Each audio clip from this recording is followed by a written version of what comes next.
Hello, everybody. Welcome to Comix Rant. This is the 6th episode, and my name is Arvin Bautista. I am an animator by trade, and I love comic books. So this channel is mostly about comics, making comics, because I have my own comic book that I'm trying to do, and ranting, a positive rant about comic books as well. A little update, I guess. I am actually going to start working again on Monday. After all this time, there were like layoffs at my old company because of COVID, all this kind of stuff going on. And my old company actually called me back and said, "Hey, you want your old job back?" I was like, "Do I? Yes." So I'm finally out of the unemployment segment of my life and back into working again. So that'll be on Monday. Hopefully I can still keep this channel up to date and going because I don't want to lose momentum. I've got the first page of my comic book, The Bomb Squad, number 4, done and colored. And that's in some of my previous episodes. If you guys haven't seen it, take a look if you want to know how I go through the process of doing comics. So I'm going to try to do a format change here on my episodes. I'm not really live streaming, so maybe I can keep it shorter. So it's not going to like an hour, and maybe I can just take one portion of an episode and use that as the comic ranting part. And then the second half would be me making comics. So let's give that a shot. So this episode, I'm going to start off with one of the influence I have had for my comic book, The Bomb Squad. Last one was Osamu Tezuka, and this one is Jack Kirby, who has probably influenced everybody in the comic book industry, whether they know it or not. I knew when I was getting into comic books, I loved George Perez's stuff, and I got into Crisis and all that kind of stuff, and I loved like all this cosmic stuff he was drawing. And I noticed these like cool dots that was in a lot of the cosmic things going on, or energy blasts and stuff like that. I loved it. Little did I know that actually comes from Jack Kirby, this man that I'm about to talk about. So Jack Kirby, we all probably mostly know him from the creations he did at Marvel, because Marvel Comics is so gigantic now. Everybody knows the Avengers, Spider-Man, Thor, Hulk, all those guys. And those guys are all mostly created by Jack Kirby. Spider-Man he had a hand in, but that's Steve Ditko kind of carried that all the way through. So Jack Kirby is known as the king of comics because he is the king of comics. He can draw anything. He draws everything. He comes up with all the crazy stuff. Western comics, superhero comics definitely owes a ton to Jack Kirby, and I owe a ton to him. So his stuff, I have to confess, his stuff when I was a kid, I didn't get it. It was just so weird to me. Weird and funky and like crazy line weight. Like I'm an 80s kid, 80s comics kid, right? So I'm growing up, and the stuff I see is, like I said, George Perez, John Byrne, all those guys, right? So when I looked at Kirby stuff, it was kind of crazy, where it had like this crazy line weight, crazy style, very in your face, super dynamic. And I didn't get it. Like, to be honest, I didn't get it. I didn't get it until later in life. I just knew everybody loved his stuff. So I knew it and I understood it for that. But I didn't quite get into it until maybe later when I started working in video game industry. So that was like 21 years ago or something like that. And what happened was I was working on an X-Men game on the Game Boy Advanced.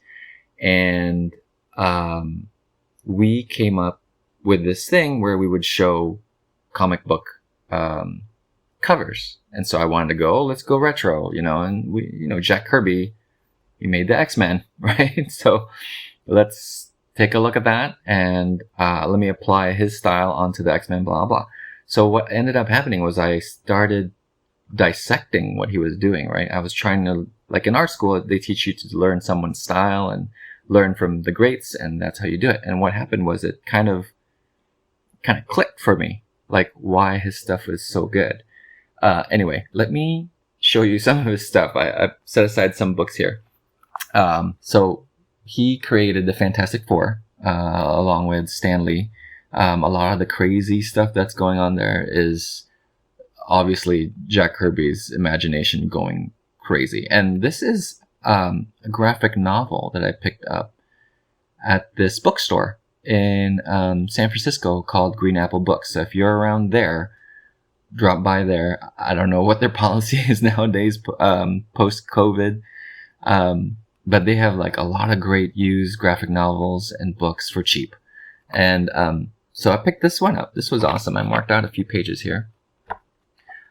Silver Surfer. It's like, this is a whole big story. And let me get that a little closer so you can see it. So he has this very dynamic style. And look at all the Kirby crackle is what they call it, with all the bubbles, the black circles all over the place. And it looks great. Once you add color on there too, it looks fantastic. It's like this energy. It's just like shorthand nowadays. It's just shorthand for energy in any kind of comic book. It looks fantastic. I noticed this. This is interesting. This sequence right here that he did is basically Silver Surfer gets hit with these rays. And then he starts falling, right? We're kind of like in a stationary camera angle from above, which is interesting because Kirby is very dynamic and he doesn't usually do this kind of stuff. And he's falling, right? He's falling to the ground into the city. And he has this way of abstracting things and making patterns out of it. And maybe that's what I came to really like, right? Like his blacks and whites. Like he makes these very cool geometric patterns, like this Kirby look. And his tech has the same idea. But what I noticed about this is he doesn't bother trying to make to redraw this scene, right? The buildings. He's not trying to go like, okay, well, there's a building there. I'm going to draw another one here that looks exactly like that, but it's rotating. Essentially, the story is like he's falling, and the scene is he's kind of spiraling down as he's going away from the camera. But if you notice, he's not too concerned about trying to make it the background look exactly the same as the last panel. See, like this rooftop is not the same as that, or this, or this. Or, well, now he's on top of a circle. Or this. Or that. But what is super cool, right? I mean, you could get stuck on going like, oh, it's not the same. But what I find super interesting is he's using this background to frame this character. Because as a storyteller, and this is what Kirby is really good at, he wants you to look at what's going on. Like, what is the story going for? And not like this background looking consistent in every panel. That's not what he's going for. But you can see he's framing the Silver Surfer very nicely here with each panel as he's falling.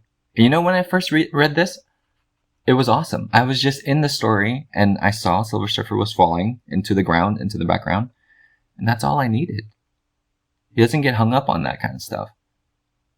And it's fantastic. Like, because as artists, it's so easy to get hung up on these details. And when I was in animation, when I'm doing 2D animation, it always has to be on model and stuff like that, right? Because that's, of course, right? It's going to look weird when you go from frame to frame and it all looks different.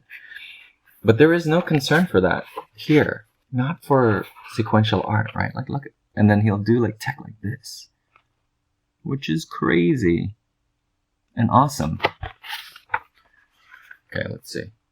So already so he has like splash panels like this, which are fantastic. right? There's Galactus. That's basically Silver Surfer's boss. He's a hungry guy. He has Silver Surfer looking for planets for him to eat. But I love, like, he chooses to leave this blank, and compositionally it looks fantastic. Looks great with colors too. Flat colors, like the way Kirby draws, it takes that into account and looks great. Here's another cosmic scene that he's doing. It's like the cosmic energy with the Kirby crackle dots act like ways to make a gray tone for a flat color, which is how they colored stuff back in the day anyway. And it still holds up and looks great. Here's another one.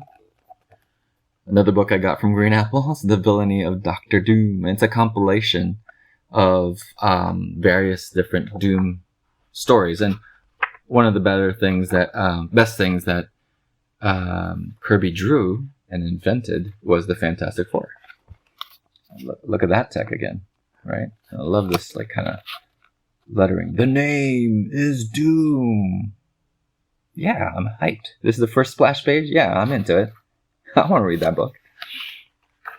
And here's some more of that Kirby tech that you can copy, but obviously it's just his own style, and it looks so good. I love the contrast.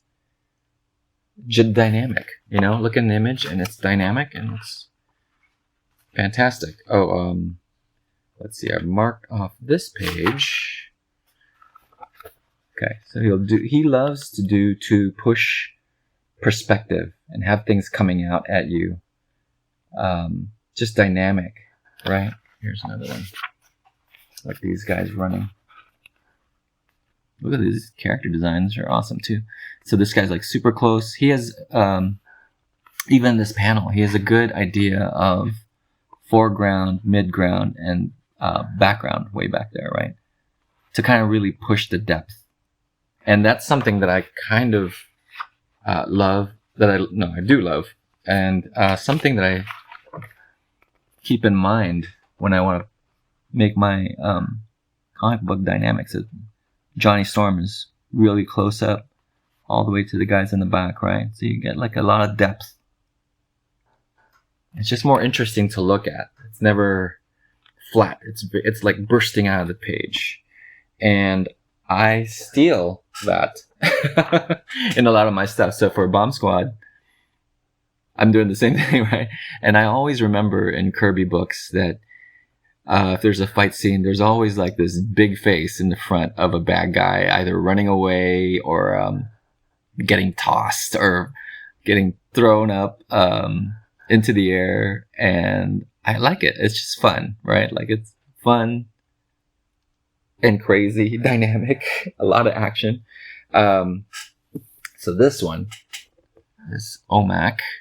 And this one, this is the one I think that I have the most fondest memory of liking Jack Kirby stuff. It was just such crazy concepts that he was throwing around that it stuck with me. Yeah, this was as a kid. It sticks with me now, so I just got this. This is a good reproduction, by the way. Like, they print it on like this newsprint, and the colors stick to it really nice. Look at how dynamic that is. OMAC is punching his way through these soldiers. Boom! And the read from left to right is, all the weight is down here, right? Everybody's just kind of flying out of his way.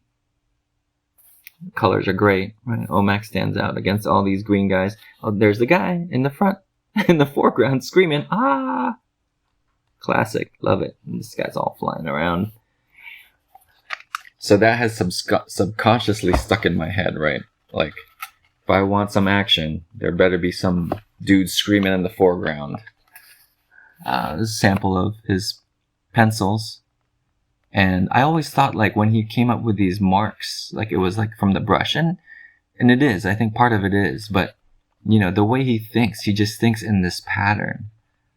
Like this. Like, there's this tech in front, but then there's this black that he filled in there. All this stuff is great. It's so fun to look at for my eye.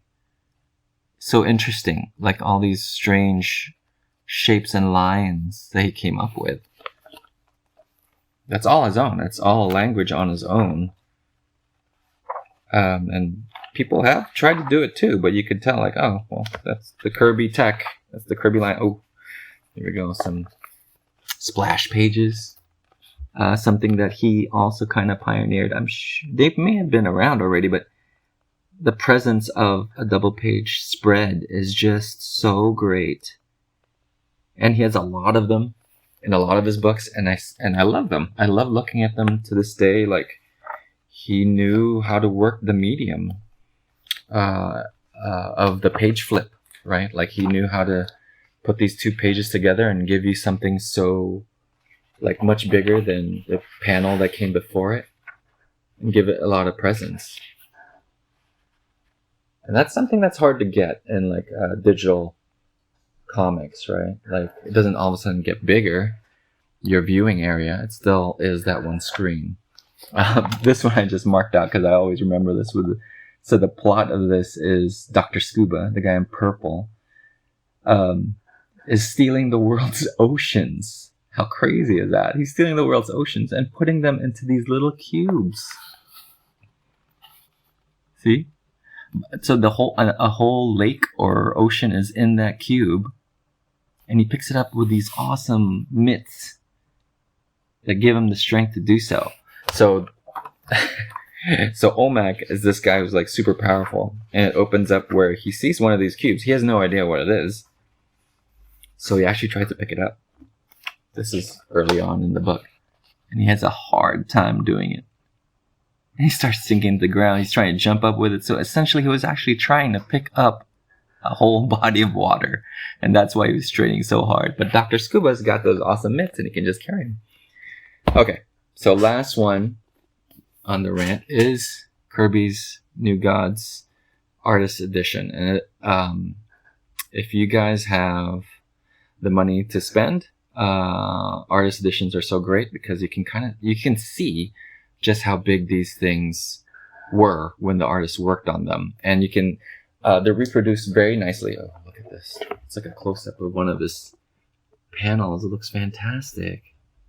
I mean, he didn't work that big, but it just looks so good in this book. So here, let me show you an example. This is from his New Gods run. So Kirby switched from Marvel to DC at a certain point, and he made this whole universe of characters, and he really did make a lot. Give myself a hernia trying to carry this thing. But I love it. Just this, and his use of blacks, and where the rhythm, the pattern of where the marks are. It's just so great. How light one line is next to something with like a darker shape. It looks great. And in the city that he's doing here, it looks so foreign, so alien.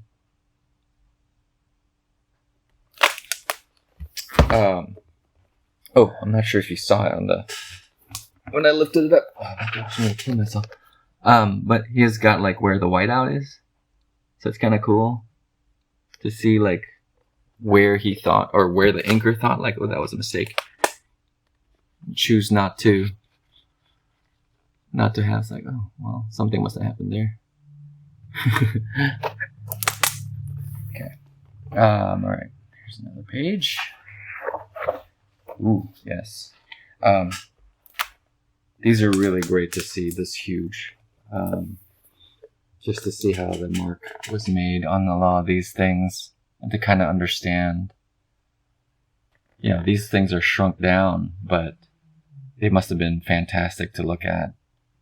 Like, when it was coming through the offices or sent to somebody else, I would have been absolutely nerding out. Then, let's see, here.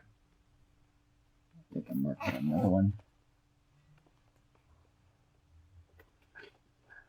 But so, for myself, yes, trying to talk through this, but every time I flip a page, it's like, fantastic. So what I've tried to do is try to marry these things, like the Osamu Tezuka's simple designs with Kirby's dynamics. Ooh, look at that. And he really pushes the perspective here. Like, this hand is like so close. Oh, it's bigger than my hand. But his hand is so close to the viewer, right? And then so far out here. And then there's this little dude. This is Metron. And he's flying around, right? And this is one of the guys that he passes by. But just to give you like a sense of scale as well. As if like this wasn't, by itself, wasn't so big already. He adds like this little dude talking there. So you can see. And this is definitely one of my favorite drawings of his.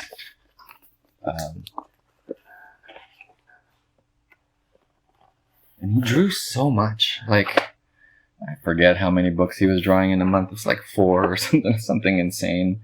And each one would be like 20 pages a piece. And he would crank it out. And it was just his imagination spilling into these pages. And it's so good. Look at the character design on this dude. The tech is so good. And then like how the blacks are spotted, so good. Look at this on his this is like the Kirby squiggle. Love it. Looks so good. It's on his knee there too. Just so fun. Like the way the ink is coming down here. Whoever was inking it must have had a blast. I think this was Royer. So he doesn't ink his own stuff. He just does pencils and lets other people do the inking. And for if you're just getting into Kirby stuff, I would say the safest and easiest inker to get into would be Joe Sinnott, if I'm saying that right. But Sinnott kind of, you could say, pretties up Kirby's stuff. So like, I think even like the way that he would do the hair and stuff, he's pretty faithful to a lot of Kirby's pencils, like when I see his pencils, but he adds like a certain slickness to it that is really easy to get into. It's very tight, it's very clean, so if you're not ready to handle Kirby at his fullest yet, that inking team is probably the easiest one for you to get into. It was the easiest one for me to get into. But I do like his stuff in OMAC, and he's inked by a couple guys. One is D. Bruce Berry. Is it David Bruce Berry? I'm not sure. D. Bruce Berry and Mike Royer. And I think Royer was the one that he kind of handpicked to ink his stuff. And it does look good. It looks great. And I think the first Kirby book that I bought was a Captain Victory book, and I think he was inked by Mike Royer. Anyway, so this guy is giant to my comic book influence, especially in Bomb Squad. So I have a lot of influences in that book, right? Western and Eastern influences from Tezuka to Ishinomori. You get Kirby in here. And the thing is about Kirby that I pull from the most when I can is dynamics. Because I just remember his stuff being so fun to look at. And it sometimes gets a little tricky because the Bomb Squad's designs are flat. So trying to depict them in like this 3D space where they're running or fighting is important, because it's easy for me to draw them flat and in a flat static camera angle that it gets boring. So even things like her hand, I'm pushing it out. It's like, it's not to model anymore. Like her hand is not really that long. But There's just certain things that I have to push, and I remember this was one of them as well. In the first issue, I would push the perspective as much as I could. So I'm doing it the same with this one too. Right? I try to push the perspective so it's a lot more interesting. Anyway, okay, so let's wrap up that portion. The idea with me doing these comic rants in the beginning is kind of how I work. For me to get into my work, sometimes I'll flip through comic book pages and creators whose stuff I like, get inspired by it, and then move on to drawing, right? With all that jazzed up, pumped up from other people's work, I get kind of energized to work on my own, get ideas from them, steal like stylistic things in there and try it too, because it's exciting. I'll see some other people's work and I get excited by it and I want to try it out for myself. Either it works or it doesn't, but it's always fun to try new techniques. Anyway, so that's it for the first half. We will take a little break and we'll go to the second half. See you soon.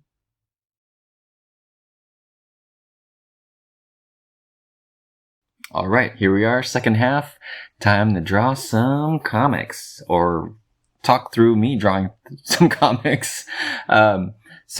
This is now the second page of the fourth issue of the Bomb Squad. And in this, I'm just taking the action that's going on from the first page and pushing it through into the second page. And in the beginning, you're going to see me thumbnail things. And the general idea I want to do for this second page is that I want to show the crook in the first page get away from the cops that are chasing him. And then we have, and then he gets hit at the end, right? Like, so we get to see like, oh, he's getting away. The cops aren't going to get him. And as I'm doing this thumbnail, I actually end up revealing something that I did want to show within the story, like what this crook can do. And then by the end of this page, he gets hit. And then the next page after that, in my head, we reveal, well, he probably gets hit a few more times, but then we reveal who that person is. So let's start this off. And I think at this point I have an idea of how I want the sequence to flow. And so I do this 3 panels. And it's from like, speaking of try not to make it stagnant, he's running from the side and it's almost like a camera pan. And he runs, he jumps up, grabs a fire escape, and then hops over this wall, right? So I can show like, ooh, he's going to lose these cops. But then I started thinking about things a little bit more, and I have another thumbnail here. And I wanted to depict that this crook is not your usual crook. So he's got abilities. And what I do is, so there's 3 panels going on here, and I make 2 smaller panels next to it to kind of emphasize what he's doing. And then I skip over the 4th panel is the cop. So, okay, let me walk you through it. First panel is he's looking back. Second panel, he drops his gun. Third panel is he closes his fist and there's like weird energy things coming out. And it shakes where the police officers are, and then he looks back smirking. Now the last panel, I have to draw him getting hit by somebody, but I haven't done character designs yet. So you can see I'm doing character designs here right now. As I'm trying to plan out like, okay, he's either going to get punched or going to get kicked. I'm not sure what, but I need to know what that looks like. I need to know what the boot looks like or a fist looks like. So I switch to another layer and I start drawing this character. So it's probably a no-no to do this, but I'm doing character designs as I'm drawing the comic book. And this character is supposed to be Bomb Girl's mother. So I take some features from her, like even her costume, and she has a helmet with a face shield. How appropriate for these times. And I was drawing her with these, kind of like, it's like it comes off of Bomb Girl's original design. So you can see like her boots, her gloves have this triangular look. So it looks like her design, and then I do this like knee pad thing. But I will change my mind. So now that I have an idea, I sketch it back in. And let me pause here real quick. And this is, after I drew that panel, I ended up thinking that she still needed those triangles on her costume. And so I'm adding it here, and I added it the other way. So Bomb Girl's boots go up like this, and then they end like this way. But for her, I made it go down like this and come out. The idea is that it's kind of like bell bottoms. Like, so it's like, it's an older version of that costume. And it actually kind of works a little bit better than Bomb Girl's costume. So that's what I did. So I went back and I put the bell bottoms in there. And then after that, now I go back into the roughs, blow it up to a larger size, and then I start doing finishes on it. So I remember when I was doing this page, what I did was I went for the panels I knew I could do the fastest. So I'm not doing them in order at all. So if that foot design is super simple, that should be easy to draw. The face of the criminal is easy to draw. I already have it drawn from the last page. So that's why you see like his faces get filled in first. And then just to get my brain going, I kind of bring it farther than just like a tighter sketch. That's the first page or first panel that's actually fully digitally inked.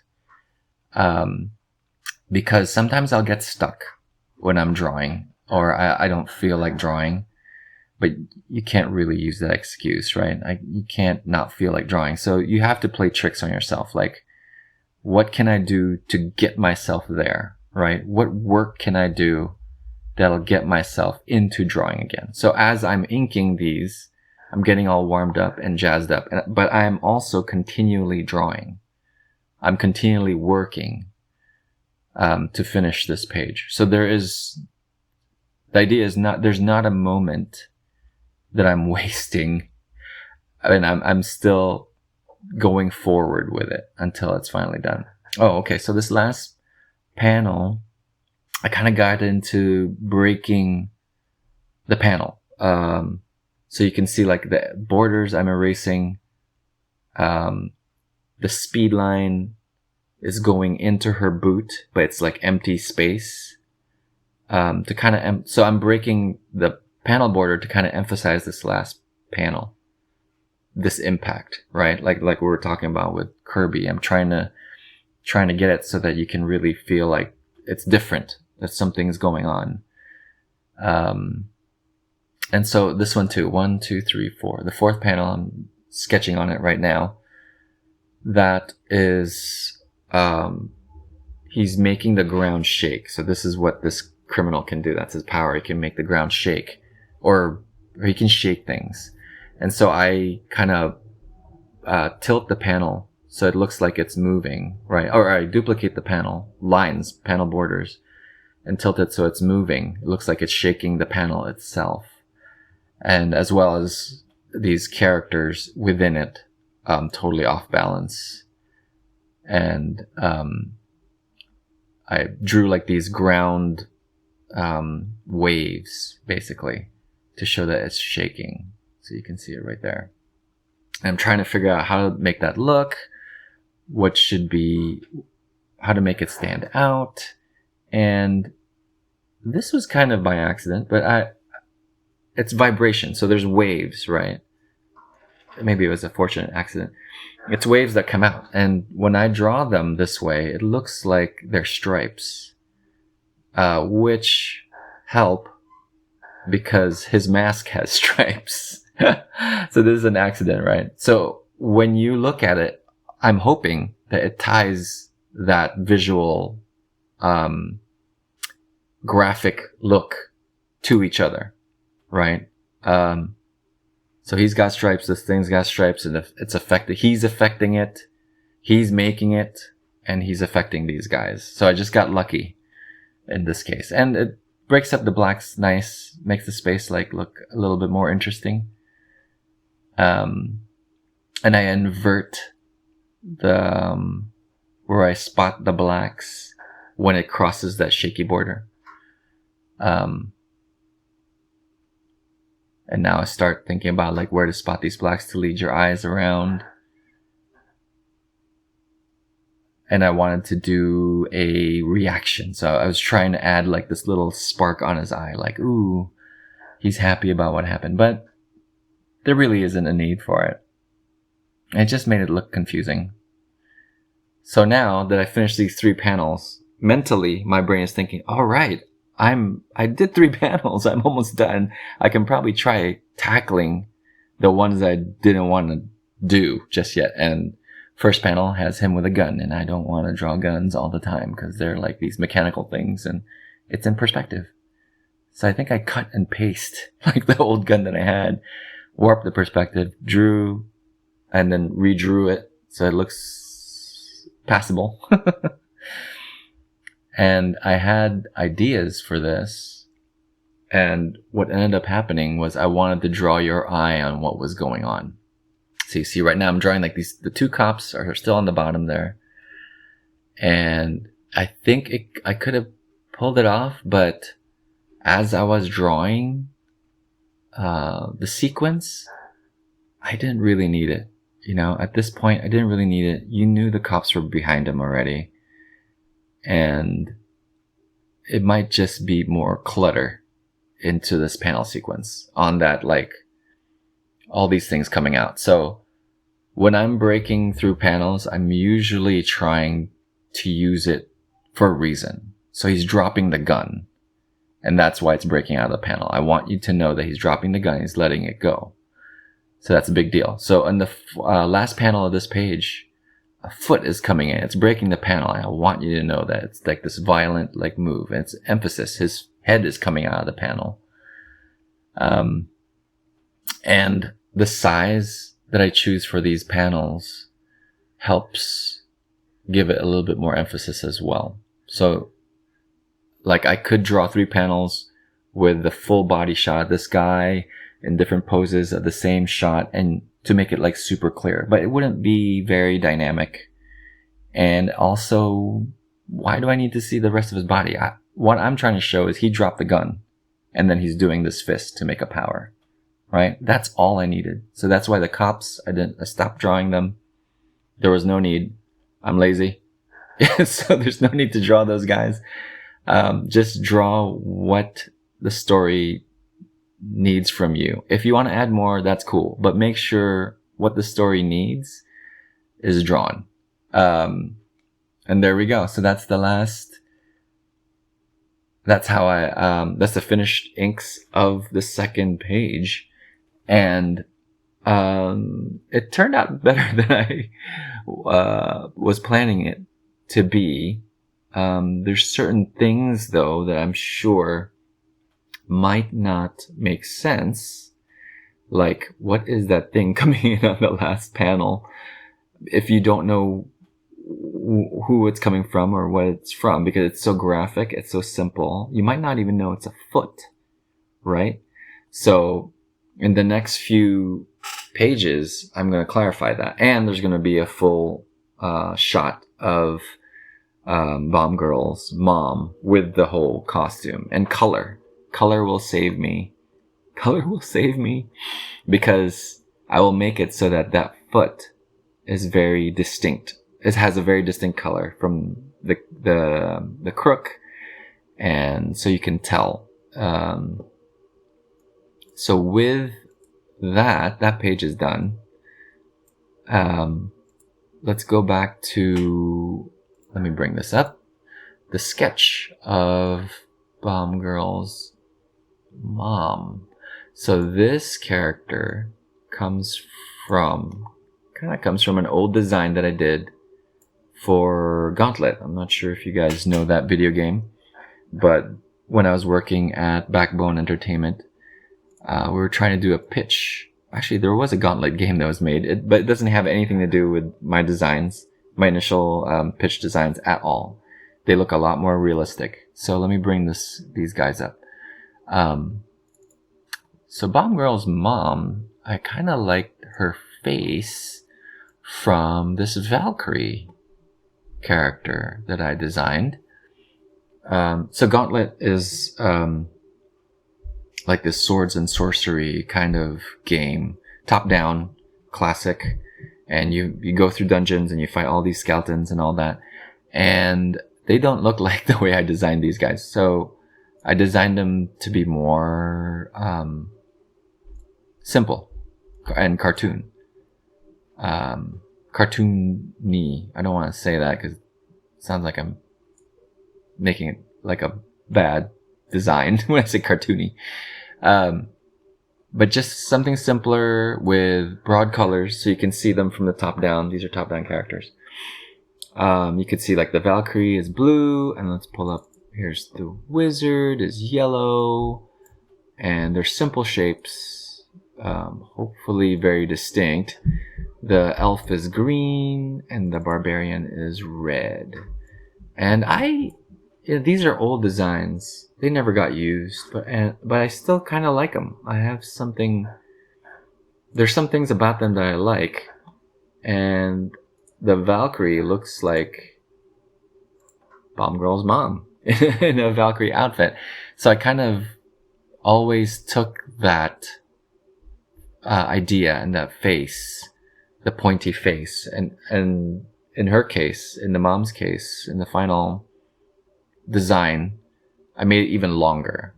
So Bomb Girl has a more round face, or more heart shape, I guess, not as long as the mom's. And I like that look that I got with the Valkyrie. I'll probably revisit this character design again somewhere. But that's kind of what I was working off of to design the mom's look and her uniform. Uniforms from Bomb Girl. But yeah, that's how I kind of like got to it. It's how I work with comics is I usually design as I need it, and that is definitely a no-no, right? Like in the animation world, you design everything, you got turn sheets and so on. And I love the Wild Westiness of comics in this way. Like I just design on the fly, like Kirby, right? I what I get from him a lot is his thought process and how his work ethic. And just I want to get his imagination, but there's no way because he's a genius. But I love all those things about him. That like the Silver Surfer page that I showed you, where the background doesn't look exactly like the background from before, or even any of the other backgrounds as he's zooming out. But the purpose of it is to tell you a story, and not to get so caught up onto the details, right? But to push the story along. And I'm hoping with Bomb Squad, that's the same, I get that same energy, the same vibe, so I don't lose it and get stuck on the details and not draw anything. That's like my curse. So with her costume, I could have spent ages on there. But fortunately I had these other designs, as well as I could work off of Bomb Girl's design to make her work. And that's how I kind of like help push it with the last panel. With the foot, just her foot, as I'm trying to figure out her foot. And it was fun, I have to say. Like, I was kind of, with the way this was laid out, I wasn't sure if I was going to be able to keep it fun, because all these details were in my head about it. Like in the beginning, he was running in an alleyway, and there's like a fire escape ladder, right? Like that he he grabs onto and he jumps over a wall, and the logistics of it were kind of killing me because both his hands had things in it. There was a gun and there was a bag. How's he going to grab the fire escape ladder and hop over it? Like, would he throw the bag first? And so all these things were kind of like spinning in my head. And so I'm glad I came up with this design where you didn't have to know about the alleyway or the fire escape, right? Or the wall that was blocking him.